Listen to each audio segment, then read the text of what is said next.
A very good evening everyone. स्वागत करते हैं एक बार फिर से हम आपके अपने यूट्यूब चैनल कवि क्लासेस में। उम्मीद करते हैं सभी स्टूडेंट लाइव आ चुके होंगे और इस सेशन में आज हम लोग जो प्रैक्टिस सेट नंबर 7 है वह आर्ट्स ग्रुप के लिए सॉल्व करेंगे और यह क्लासेस रोज आपकी 8 PM पे चलती है। इसके अलावा हमारी 2 क्लासेस और चलती है, तो इनको भी आप लोग जरूर अटेंड करें। तो चलिए आज के सेशन की शुरुआत करते हैं प्रश्न नंबर 1 से। क्वेश्चन नंबर 1 दिया है आपका कि शक संवत कब प्रारंभ किया गया था।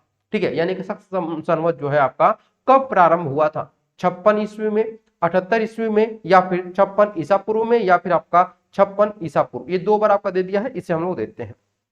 देखिए आपका जो सही आंसर होगा वह बी सही होगा, यानी कि 78 ईसा पूर्व में आपका यह शुरू किया गया था। ईसा पूर्व यानी ईस्वी का मतलब होता है आपका एडी, है ना।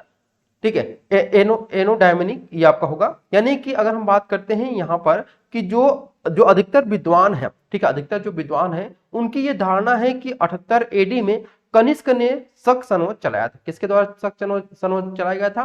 कनिष्क के द्वारा। ये आप ध्यान रखिएगा। ठीक है, चलिए अब आते हैं प्रश्न नंबर आपका 2। दिया है हर्षवर्धन के शासन काल में सत्ता केंद्र स्थान कौन सा था। हर्षवर्धन के शासन काल में सत्ता केंद्र कौन सा स्थान था आपका? कन्नौज, थानेश्वर, प्रयाग, या फिर आपका वाराणसी। तो प्रश्न नंबर 2 का सही आंसर होगा ए, हर्षवर्धन के शासनकाल में कन्नौज यहाँ पर सत्ता केंद्र था। ठीक है, चलिए अब आते हैं प्रश्न नंबर आपका 3 पे। दिया है आपका अश्वघोष का संबंध किससे था। अश्वघोष का जो संबंध है वह किससे था, ये आपको बताना है। 4 ऑप्शन दिए गए हैं, वर्धन से, मौर्य से, कुषाण से, या फिर आपका गुप्त से। तो जो इसका जो संबंध था वह आपका कुषाण से इसका संबंध था। देखिए यहाँ पर अश्वघोष जो था ना वह कनिष्क का राज दरबारी कवि था। ये आपका जो अश्वघोष है वह किसका राज दरबारी कवि था? तो यह कनिष्क का राज दरबारी कवि था। ठीक है, राज दरबारी कवि था यह। यहां तक आप लोगों को पता चल गया कि जो आपका अश्वघोष था वह, एक प्रश्न आपका यहाँ पे तैयार हो रहा है कि जो अश्वघोष है वह किसका राज दरबारी कवि था? तो कनिष्क का। और चौथी बौद्ध संगीति होने के कारण कनिष्क ने क्या किया था? अश्वघोष को साकेत से विशेष रूप से बुलाया था और इस संगीति का मुख्य अतिथि और उपाध्यक्ष भी यह बनाया गया था। तो इस प्रकार से हमारा ऑप्शन नंबर सी यहाँ पर सही आंसर होगा। ठीक है, चलिए अब आते हैं प्रश्न नंबर आपका 4। दिया है कनिष्क ने 78 ईस्वी में जी संवत की स्थापना की थी, इसे हम क्या कहते हैं? विक्रम संवत, शक संवत, हिंदू संवत, या फिर आपका संवत कहते हैं। तो इसमें से अगर हम बात करते हैं तो हमारा बी ऑप्शन सही होगा, शक संवत के नाम से हम इसको जानते हैं। ठीक है, कनिष्क ने 78 ईस्वी में जी संवत की स्थापना की थी। और अगर हम बात करते हैं जो आपका यह संवत चलाया गया था, ठीक है, इसका सबसे ज्यादा जो प्रयोग है वह शकों के द्वारा किया गया था। किसके द्वारा? शकों के द्वारा किया गया था, इसीलिए इसे शक संवत भी कहते हैं। अब आते हैं प्रश्न नंबर 5 में। दिया है कनिष्क ने अपनी राजधानी कहाँ स्थापित की थी। कनिष्क ने अपनी राजधानी कहाँ स्थापित की थी? मगध, गोरखपुर, पुरुषपुर, या उपरोक्त में से कोई भी नहीं। तो देखिए जो आपका ऑप्शन नंबर सी है यहाँ पर सही होगा। सबसे पहले आपको बताना चाहेंगे कि जो कनिष्क की प्रथम राजधानी थी वह पुरुषपुर पेशावर थी। ठीक है, पुरुषपुर और पेशावर थी, यह आपकी पेशावर में, ये आप लोग ध्यान रखिएगा। कनिष्क की पहली जो राजधानी थी वह पुरुषपुर पेशावर थी, और वहीं उसने द्वितीय जो राजधानी बनाया था वह मथुरा को बनाया था।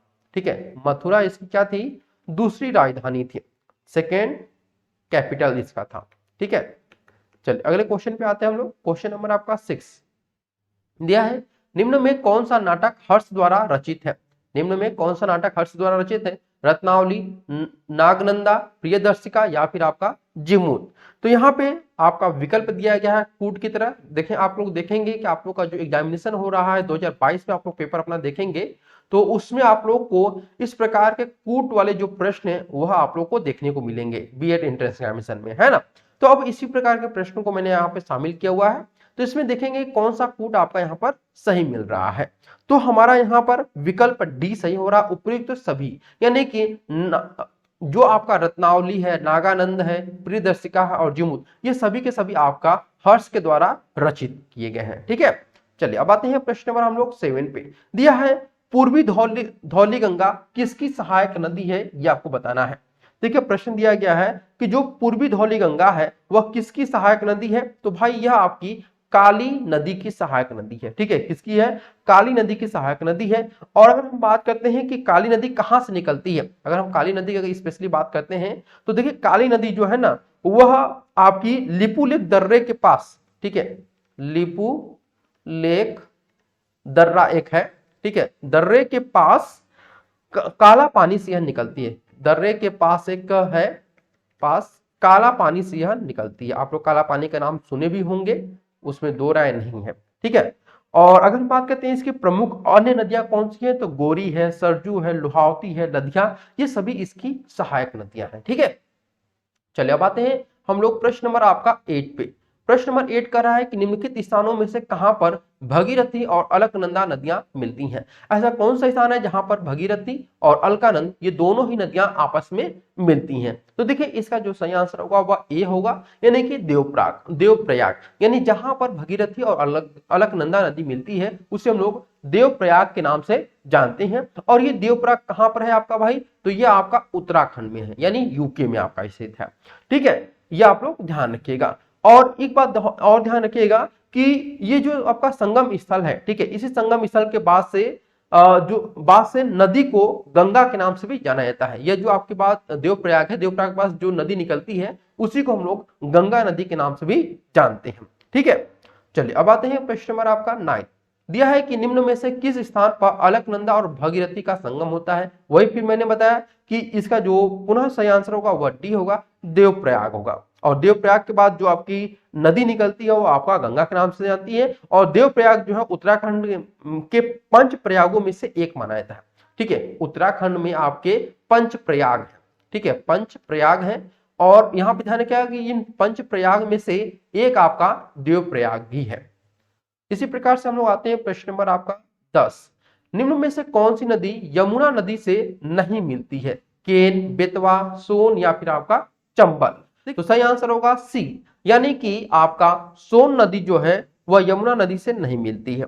ठीक है, अगर हम बात करते हैं कि जो मध्य प्रदेश की जो प्रमुख नदियां हैं उनमें आपका सोन गंगा की सहायक नदी है। किसकी सोन है? वह गंगा नदी की सहायक नदी है। ठीक है, जबकि जो केन है, ठीक है, केन, बेतवा और ये चंबल, ये सभी की सभी क्या है? आपकी यमुना नदी की सहायक नदी है। ठीक है, ये किसकी है? यमुना नदी की सहायक नदियां हैं ये सभी। लेकिन सोन नदी किसकी सहायक नदी है? गंगा की। प्रश्न नंबर 11 देखिए दिया हुआ, निम्नलिखित में से कौन सी नदी चंबल में नहीं मिलती है? क्षिप्रा, काली सिंध, बेतवा या फिर आपका पार्वती?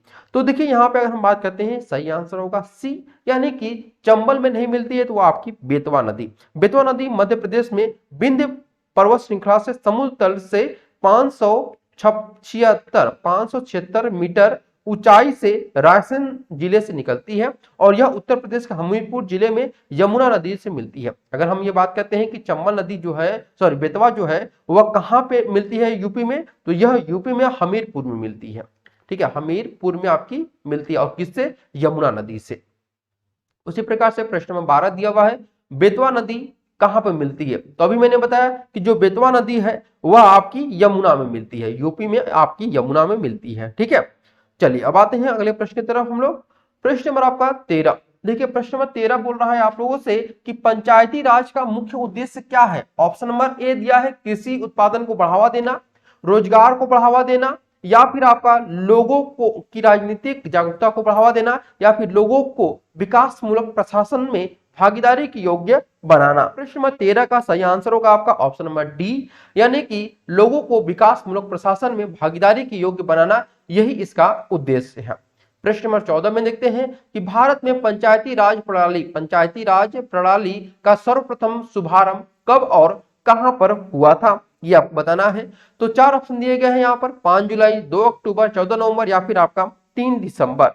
तो सही आंसर हो जाएगा प्रश्न नंबर आपका 14 का ऑप्शन नंबर बी, यानी कि 2 अक्टूबर 1959 को नागौर राजस्थान में सर्वप्रथम पंचायती राज प्रणाली का शुभारंभ किया गया था। प्रश्न नंबर 15, पंचायतों एवं नगर पालिकाओं के संबंध में भारतीय संविधान में किस वर्ष प्रावधान किया गया था? 1991, 1995, 2000 या फिर 1993? तो यहाँ पे सही आंसर होगा डी, 1993 में पंचायती और नगर पालिकाओं के संबंध में भारतीय संविधान में इसका प्रावधान किया गया है। प्रश्न नंबर 16, पंचायती राज का प्रधान लक्ष्य क्या है? ग्रामवासियों के बीच प्रतिद्वंदिता को बढ़ावा न देना, या फिर चुनाव में लड़ने के लिए ग्रामवासियों को प्रशिक्षण देना, ग्रामवासियों में शक्ति का विकेंद्रीकरण, या इनमें से कोई भी नहीं। तो यहाँ पे जो आपका सही आंसर होगा वह हो जाएगा कि पंचायती राज का जो प्रधान लक्ष्य है वह आपका है ग्रामवासियों में शक्ति का विकेंद्रीकरण। प्रश्न नंबर 17, सफलतापूर्वक कार्य हेतु पंचायत राज को पूरे सहयोग की जरूरत पड़ती है स्थानीय जनता की, केंद्रीय सरकार की, नौकरशाही की, या फिर आपकी राजनेताओं की? तो यहाँ पे सही आंसर होगा ए, स्थानीय जनता की पूरी सहायता उनको जरूरी होती है। प्रश्न नंबर 18, पंचायती राज को किसके अंतर्गत स्वशासन की इकाई के रूप में संगठित किया गया है? भारतीय संविधान के मूल अधिकारों के अंतर्गत, या फिर भारतीय संविधान के प्रस्तावना के अंतर्गत, या फिर राज्य के नीति निर्देशक तत्वों के अंतर्गत, या फिर भारतीय संविधान के 73वें संविधान संशोधन के अंतर्गत? तो यहाँ पे जो आपका सही आंसर होगा वह डी होगा कि आपका भारतीय संविधान के 73वें संविधान संशोधन के अंतर्गत इसको संगठित किया गया है। ठीक है, चलिए अब आते हैं प्रश्न नंबर 19। देखिए प्रश्न नंबर 19 कर रहा है कि समुद्र जल के नीला रंग होने का क्या कारण है? जो समुद्र का जल होता है उसका नीला होना क्या कारण इसके पीछे आपका है? तो इसका जो सही कारण है कि पानी द्वारा रोशनी का छितराव ही समुद्र जल के नीला होने का प्रमुख कारण होता है। ठीक है, अब आते हैं प्रश्न नंबर आपका 20। दिया है किसका सबसे अधिक अपवर्तनांक होता है? वायु का, जल का, हीरा का, या फिर कांच का? तो जो सबसे ज्यादा अपवर्तनांक होता है वो आपका हीरा का होता है। ठीक है, किसका? हीरा का। हीरा का सबसे अधिक जो अपवर्तनांक होता है वह आपका 2.42 होता है इसका अपवर्तनांक। ठीक है, और अगर हम सबसे कम आपका बात करते हैं अपवर्तनांक किसका होता है तो वो वायु का होता है। वायु का जो अपवर्तनांक होता है वह 1.0003 होता है। ठीक है, ये इसका अपवर्तनांक होता है। अब आते हैं प्रश्न नंबर 21 का। दिया है इनपुट डिवाइस नहीं है, इनमें से कौन सा जो है वो इनपुट डिवाइस नहीं है? प्रिंटर। प्रिंटर हमें क्या करता है आपको बताना है। स्कैनर, माउस, या फिर कीबोर्ड? देखिए कीबोर्ड भी इनपुट डिवाइस है, माउस भी इनपुट डिवाइस है, और स्कैनर भी इनपुट डिवाइस है, लेकिन प्रिंटर जो है आपका वह आउटपुट डिवाइस है, इसलिए ऑप्शन नंबर ए यहाँ पर सही होगा। अब आते हैं प्रश्न नंबर 22। दिया हुआ है लाल गुलाब को जब एक नीले फिल्टर से देखा जाता है तो वह दिखाई पड़ता है कैसा? लाल, नीला, हरा, या फिर आपका काला? तो अगर हम लाल गुलाब को एक नीले फिल्टर से देखेंगे तो यह हमें एक काला दिखाई देगा। क्या दिखाई देगा? काला दिखाई देगा। ठीक है, चलिए, क्योंकि नीला फिल्टर मात्र नीले प्रकाश के आगे जाने देगा और अन्य सभी प्रकाश को यह क्या करता है? अवशोषित कर लेता है। इसी प्रकार से हम लोग आते हैं प्रश्न नंबर 23 पे। दिया है कि किसका तरंग दैर्ध्य सबसे अधिक होता है? किसका तरंग दैर्ध्य सबसे अधिक होता है? नीला का, हरा का, पीला का, या फिर आपका नारंगी का? तो प्रश्न नंबर 23 का जो सही आंसर होगा कि ऑप्शन नंबर डी, यानी कि नारंगी का सबसे अधिक तरंग दैर्ध्य होता है। प्रश्न नंबर 24, किस रंग के प्रकाश को तरंग दैर्ध्य सबसे कम होती है? पीला, बैगनी, हरा, या फिर आपका लाल? तो अगर हम बात करते हैं कि जो आपका बैगनी रंग है इसका तरंग दैर्ध्य सबसे कम होती है। उसी प्रकार से प्रश्न नंबर 25, निम्नलिखित में किस में सर्वाधिक ऊर्जा पाई जाती है? हरा प्रकाश में, पीला प्रकाश में, लाल प्रकाश में, या फिर आपका नीला प्रकाश में? तो सबसे ज्यादा जो ऊर्जा पाई जाती है वह आपका नीला प्रकाश में पाया जाता है। तो सबसे पहले हम यहाँ पे बात करते हैं आपका प्रश्न नंबर 26। दिया हुआ है सर्वकर किस पर लागू होता है? सर्वकर जो है वह किस पर लागू होता है भाई? गैर मुसलमानों पर, विदेशी व्यापार पर, औद्योगिक विकास पर, या फिर जल आपूर्ति बनाए रखने पर? तो देखिए जो आपका सर्वकर आपका लागू किया जाता है वह जल आपूर्ति बनाए रखने पर लागू किया जाता है। ठीक है, अगर हम बात करते हैं कि यह कब लागू किया गया था तो यह आप लोग का फिरोज तुगलक जो आपका पहला सुल्तान था जिसने सिंचाई कर, जिसको हक ए सर्ब कहते हैं। ठीक है, हक ए सर्ब जो कि आपका सिंचाई कर होता है। ठीक है, उस समय सिंचाई कर को उस समय सर्व कर के नाम से भी जाना जाता था। ठीक है, ये आप लोग ध्यान रखिएगा। और ये किसके द्वारा लागू किया गया था? फिरोज तुगलक के द्वारा लागू किया गया था। अब आते हैं प्रश्न नंबर आपका 27। देखिए प्रश्न नंबर 27 यहाँ पे बोला गया है कि वह कौन सा सुल्तान था जो स्वयं को नायाब एक खुदाई या फिर ईश्वर का प्रतिनिधित्व कहता था? यानी ऐसे सुल्तान के बारे में बताना है जो अपने आप को ईश्वर का प्रतिनिधि और नायब एक खुदाई के नाम कहलाना पसंद करता था। इल्तुतमिश, बलबन, अलाउद्दीन खिलजी, या फिर आपका गयासुद्दीन? तो सही आंसर होगा बी, यानी बलबन, जो कि आपका 1266 से लेकर के 1287 तक। ठीक है, 1287 तक 87 ईस्वी। ये आप इसका जीवन काल रहा था। इसने क्या किया था, इसने स्वयं को नायब खुदाई, यानी कि नायब खुदाई का मतलब क्या होता है ये समझ लीजिए। नायब खुदाई का मतलब होता है पृथ्वी पर अल्लाह का प्रतिनिधित्व, ठीक है, यानी कि पृथ्वी पर अल्लाह का जो प्रतिनिधित्व होता है उसे को हम लोग नायब खुदाई कहते हैं या फिर ईश्वर का प्रतिनिधित्व भी कहते हैं, ठीक है। चलिए अगले प्रश्न में आते हैं हम लोग। प्रश्न नंबर आपका दिया हुआ है 28, दिया है प्रथम तराइन का युद्ध कब आपका हुआ था। सॉरी, प्रथम तराइन का युद्ध कब हुआ था? 1191 ईस्वी में, 1192 ईस्वी, 1193 या फिर आपका 1195 ईस्वी। तो सही आंसर होगा आपका ऑप्शन नंबर ए, 1191 ईस्वी में प्रथम तराइन का युद्ध हुआ था, जो कि भटिंडा के निकट हुआ था, ठीक है। कहां पर आपका? भटिंडा के निकट आपका हुआ था यह। अब हम बात करते हैं कि इस युद्ध में सेनापति पृथ्वीराज का भाई गोविंद राय और खोडे राव थे, ठीक है, जिसने युद्ध में भाले से गोरी को घायल कर दिया था, ये आप लोग ध्यान रखिएगा, ठीक है। चलिए अगले प्रश्न पे आते हैं हम लोग। प्रश्न नंबर आपका 29 दिया हुआ है, तैमूर लंग ने भारत पर आक्रमण कब किया था? तैमूर लंग ने भारत पर आक्रमण कब किया था, ये आपको बताना है। चार ऑप्शन दिए गए हैं आपका, 1226 ईस्वी, 1398 ईस्वी, 1442 ईस्वी या फिर आपका 1526 ईस्वी। तो यहाँ पे आप बताना चाहेंगे कि जो सही आंसर होगा वह क्या हो जाएगा? ऑप्शन नंबर बी, यानी कि 1398 ईस्वी में तैमूर लंग ने भारत पर आक्रमण किया था, ठीक है। चलिए अब आते हैं प्रश्न नंबर हम लोग आपका 30 पे। देखिए प्रश्न नंबर 30 कर रहा है आपको से कि मोहम्मद गोरी द्वारा परास्त किया गया प्रथम भारतीय शासक कौन था? नहीं, मोहम्मद गोरी ने कौन से प्रथम भारतीय शासक को हराया था? पृथ्वीराज को, जयचंद को, मूलराज द्वितीय को या फिर परमाणु देव को?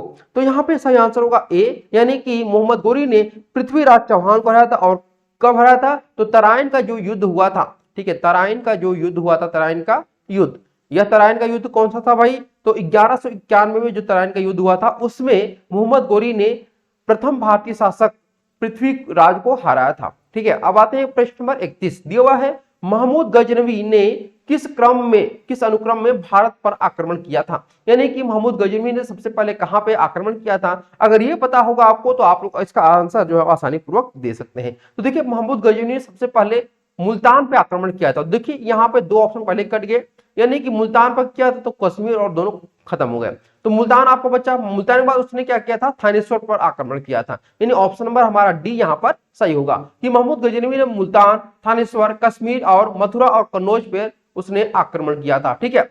अब आते हैं प्रश्न नंबर हम लोग 32 पे। दिया है नर्मदा घाटी किन पर्वत श्रृंखलाओं के बीच स्थित है? भांडेर, मैकाल और सतपुड़ा, विंध्याचल, अरावली। तो इसमें से कौन सा ऐसा ऑप्शन होगा जो आपका सही होगा? देखिए नर्मदा घाटी जो है वह आपका सतपुड़ा और विंध्याचल के बीच में स्थित है। प्रश्न नंबर 33 इसी प्रकार से देखते हैं, इन पश्चिमी वाहिनी नदियों में से कौन दो पर्वत श्रेणियों के बीच में बहती है? यानी ये जो आपके ऑप्शन दिए गए हैं ये पश्चिमी वाहिनी नदियां हैं और इनको आपको बताना है कि कौन सी ऐसी नदी है जो दो पर्वत श्रेणियों के बीच में बहती है। शरावती, नर्मदा, माही या फिर आपका साबरमती, इनमें से कौन सा ऑप्शन आपका सही होगा? तो देखिए यहाँ पे नर्मदा जो है आपका सही आंसर होगा। नर्मदा नदी जो है पश्चिम की ओर बहाव के कारण यह आपका भ्रंश घाटी से होकर के प्रभावित होती है, तो इसलिए यहाँ पे ऑप्शन नंबर बी हमारा सही होगा। इसी प्रकार से हम लोग देखते हैं प्रश्न नंबर 34, नर्मदा घाटी किसका उदाहरण है? ये आपको बताना है। देखिए नर्मदा घाटी किसका उदाहरण है भाई? तो चार ऑप्शन दिए गए, भ्रंश कगार का, भ्रंश घाटी का, ग्रीवा खंड का या फिर हास्ट का। तो यहाँ पे नर्मदा जो घाटी आपका उदाहरण है वह भ्रंश घाटी का है। क्यों ये उदाहरण है? क्योंकि नर्मदा जो नदी है वह पश्चिम की ओर बहाव का इसका सबसे बड़ा जो कारण है वह भ्रंश घाटी से होकर के गुजरती है, इसीलिए यह भ्रंश घाटी का अच्छा खासा उदाहरण हमें देखने को मिलता है इससे, ठीक है। अब आते हैं प्रश्न नंबर 35 दिया हुआ है, निम्नांकित में से कौन सी एक नदी डेल्टा का निर्माण नहीं करती है? महानदी, गोदावरी, नर्मदा या फिर आपका कावेरी। तो सही आंसर होगा आपका सी, नर्मदा जो है वह एक डेल्टा का निर्माण नहीं करती है, ठीक है। अब आते हैं प्रश्न नंबर हम लोग 36 पे। दिया है आपका कि निम्न में से कौन सी नदी डेल्टा नहीं बनाती है? ये आपको बताना है। गंगा, स्वर्णरेखा, नर्मदा या फिर आपका ताप्ती। तो प्रश्न नंबर 36 का सही आंसर हो जाएगा कि जो आपका यहाँ पर डेल्टा नहीं बनाती, इसमें दो आंसर होंगे, सी और डी, क्योंकि नर्मदा और ताप्ती, ठीक है, नर्मदा और ताप्ती ये दोनों ही नदियां क्या करती हैं? डेल्टा निर्माण न करके एस्चुरी का निर्माण करती हैं। किसका निर्माण करती हैं भाई? एस्चुरी का ये निर्माण करती हैं। ठीक है, ये ध्यान रखिएगा। तो नर्मदा और ताप्ती किसका निर्माण करती हैं? एस्चुरी का ये लोग निर्माण करती हैं। ठीक है, चलिए अब आते हैं प्रश्न नंबर आपका 37 पे। दिया है प्रश्न नंबर 37 की निम्नलिखित में से कौन सी नदी विभ्रंश घाटी से प्रभावित होती है? ऐसी कौन सी नदी है जो कि विभ्रंश घाटी में प्रभावित होती है? कावेरी, यमुना, सोन, ताप्ती या फिर आपका रिहंद? तो सही आंसर होगा डी, ताप्ती नदी जो है आपका विभ्रंश घाटी से आपका प्रभावित होती है, सॉरी प्रवाहित होती है। देखिए ताप्ती बोलिए या फिर इसको हम तापी के नाम से भी जानते हैं, तापी या फिर ताप्ती दोनों एक ही बात होती है। ठीक है, ये ध्यान रखिएगा। और अगर बात करते हैं कि यह कहां से निकलती है, तो यह आपका एमपी से निकलती है। ठीक है, कहां से? एमपी से यह निकलती है। और एमपी में अगर बात करते हैं कि कौन से पहाड़ी में, तो यह सतपुड़ा की पहाड़ियों से निकलती हैं। ठीक है, सतपुड़ा की जो पहाड़ियां हैं वहां से इसका निकास है। ठीक है, चलिए अगले प्रश्न में आते हैं हम लोग। प्रश्न नंबर आपका दिया हुआ है 38। देखिए प्रश्न नंबर 38 कह रहा है आप लोग का कि भारत के सर्वोच्च न्यायालय की स्थापना कब हुई थी? 1950 में संसद के एक अधिनियम के द्वारा, भारतीय स्वाधीनता अधिनियम 1947 के द्वारा, या फिर भारत सरकार अधिनियम 1953 के अधिनियम के द्वारा, या फिर आपका भारतीय संविधान। ठीक है, भारतीय संविधान के द्वारा। तो प्रश्न दो सही आंसर होगा यहाँ पर डी, यानी भारतीय संविधान के द्वारा भारत के सर्वोच्च न्यायालय की स्थापना की गई थी। अब आते हैं प्रश्न नंबर आपका 39। दिया है उच्चतम न्यायालय के न्यायाधीशों की संख्या की वृद्धि करने की शक्ति किसके पास होती है? यानी जो हाईकोर्ट के न्यायाधीश उनकी संख्या वृद्धि करने की शक्ति किसके पास होती है? प्रधानमंत्री, राष्ट्रपति, संसद या फिर आपका विधि मंत्रालय? तो यहाँ पे सही आंसर होगा आपका ऑप्शन नंबर सी, यानी कि संसद में इसकी शक्ति होती है। यानी उच्चतम न्यायालय के न्यायाधीशों की संख्या किसके द्वारा बढ़ा सकती है भाई? तो वह संसद के द्वारा। प्रश्न नंबर 40 दिया है उच्चतम न्यायालय के कानूनी मामलों पर किसका परामर्श लेने का अधिकार होता है? प्रधानमंत्री को, राष्ट्रपति को, किसी भी उच्च न्यायालय को, या फिर उपरोक्त में से सभी को? तो यहाँ पे सही आंसर होगा आपका बी, यानी राष्ट्रपति को उच्चतम न्यायालय से कानूनी मामलों पर विचार लेने का अधिकार होता है। उसी प्रकार से प्रश्न नंबर 41 सर्वोच्च न्यायालय के न्यायाधीशों की सेवानिवृत्ति की आयु क्या होती है? 62 वर्ष, 63 वर्ष, 64 वर्ष या फिर आपका 65 वर्ष? तो यहाँ पे आपका जो सही आंसर होगा वह डी होगा, यानी 65 वर्ष इनकी सेवानिवृत्ति की आयु होती है। ठीक है, अब आते हैं हम लोग प्रश्न नंबर आपका 42। देखिए प्रश्न नंबर 42 कर रहा है यहाँ पर कि हेपेटाइटिस बी जो कि यकृत को प्रभावित करता है वास्तव में क्या है? वायरस है, बैक्टीरिया है, या फिर आपका प्रोटोजोआ है, या फिर आपका हेलमिंथ है? अगर हम बात करते हैं कि हेपेटाइटिस बी जो कि यकृत को प्रभावित करता है वह आपका एक वायरस है। क्या भाई? आपका वायरस। ठीक है, यह एक वायरस जनित संक्रामित बीमारी होती है, इसमें यकृत को प्रभावित करता है। और हेपेटाइटिस बी जो है वायरस को हेपडेनवायरसी के परिवार के अंतर्गत हम इसको रखते हैं। और यह किसमें पाया जाता है? तो यह डीएनए के डबल स्टैंडर्ड डीएनए में पाया जाता है, यानी कि यह आपका डीएनए में पाया जाता है। ठीक है, चलिए अब आते हैं प्रश्न नंबर आपका 43। मलेरिया रोग से शरीर का कौन सा अंग प्रभावित होता है? प्लीहा, लीवर, फेफड़े या फिर आपका अस्थियां? तो यहाँ पे बताना चाहेंगे कि मलेरिया रोग जो आप कह सकते हैं कि प्रभावित अंग होता है वह आपका प्लीहा होता है। क्या होता है भाई? प्लीहा होता है। ठीक है, चलिए अब आते हैं प्रश्न नंबर आपका यहाँ पर 44। मलेरिया से कौन सा अंग प्रभावित होता है? मलेरिया से आपका कौन सा अंग प्रभावित होता है? अस्थि मज्जा, तिल्ली, लाल रक्त कोशिकाएं, मस्तिष्क या फिर आपका आंख? तो देखिए मलेरिया से जो आपका प्रभावित होता है वह आपका तिल्ली और लाल रक्त कोशिकाएं आपकी प्रभावित होती हैं। ठीक है, चलिए अब आते हैं प्रश्न नंबर आपका 45। मलेरिया परजीवी का नाम है? किसका नाम है मलेरिया भाई? प्लाज्मोडियम का, ई कोलाई का, अमीबा का या फिर आपका यूग्लिना का? तो यह नाम है आपका प्लाज्मोडियम का एक नाम है। ठीक है, प्रश्न नंबर 46 दिया हुआ है मलेरिया के लिए सबसे अधिक प्रमाणित औषधि क्या है? सेट्रेप्टोटाइनिन या फिर क्यूनाइन या फिर पेनिसिलिन या इनमें से कोई भी नहीं? तो जो सबसे आपका कह सकते हैं प्रमाणित है वह आपका क्यूनाइन यहाँ पर सही आंसर होगा। ठीक है, इसी प्रकार से हम लोग प्रश्न नंबर 47 देखते हैं। दिया है निमोनिया रोग शरीर के किस अंग को प्रभावित करती है? तो देखिए निमोनिया जो है वह सबसे ज्यादा फेफड़े को प्रभावित करती है। ठीक है, फेफड़े यानी कि आपका जो लंग्स होता है यह इसको सबसे ज्यादा प्रभावित करती है। ठीक है, चलिए अब आते हैं प्रश्न नंबर आपका 48। दिया है यहाँ पर कि सेरेब्रल पाल्सी एक मस्तिष्क संबंधी विकार है जो सामान्यतः कहां में पाया जाता है? वृद्धों में, ड्रग नशेड़ियों में, छोटे बच्चों में या फिर केवल महिलाओं में? तो यह आपका पाया जाता है छोटे बच्चों में। सेरेब्रल पाल्सी जो है वो आपका एक बीमारी है जो कि छोटे बच्चों में आपका पाया जाता है। ठीक है, चलिए अगले प्रश्न में आते हैं। प्रश्न नंबर आपका दिया हुआ है 49। अल्जाइमर रोग किससे संबंधित है? अक्सर आप लोग सुने होंगे कि अल्जाइमर हुआ है किसी को, तो अल्जाइमर रोग किससे संबंधित है? गुर्दे से, आंख से, मस्तिष्क से या फिर इनमें से कोई नहीं? तो यह आपका मस्तिष्क से संबंधित है। ठीक है, अल्जाइमर रोग जो है आपका वह मस्तिष्क से संबंधित रखता है। अब आते हैं प्रश्न नंबर आपका 50। दिया है विडाल परीक्षण यानी वाइडल टेस्ट किसके लिए किया जाता है? हैजा के लिए, मलेरिया के लिए, टाइफाइड के लिए या फिर आपका पित्त ज्वर के लिए? तो यह जो किया जाता है वह टाइफाइड के लिए किया जाता है। यानी कि जो वाइडल परीक्षण होता है या फिर जिसको हम लोग विडाल परीक्षण कहते हैं, विडाल परीक्षण टाइफाइड रोग को पता लगाने हेतु के लिए किया जाता है। ठीक है, अगर हम बात करते हैं इसका जो नाम है वह फ्रांस के जीवाणुविद थे जिनका नाम था फनेट इसिडोर विडाल। ठीक है, उनका नाम था विडाल, उनका टाइटल कह सकते हैं, तो उन्हीं के नाम पर इसका नाम रखा गया है। ठीक है,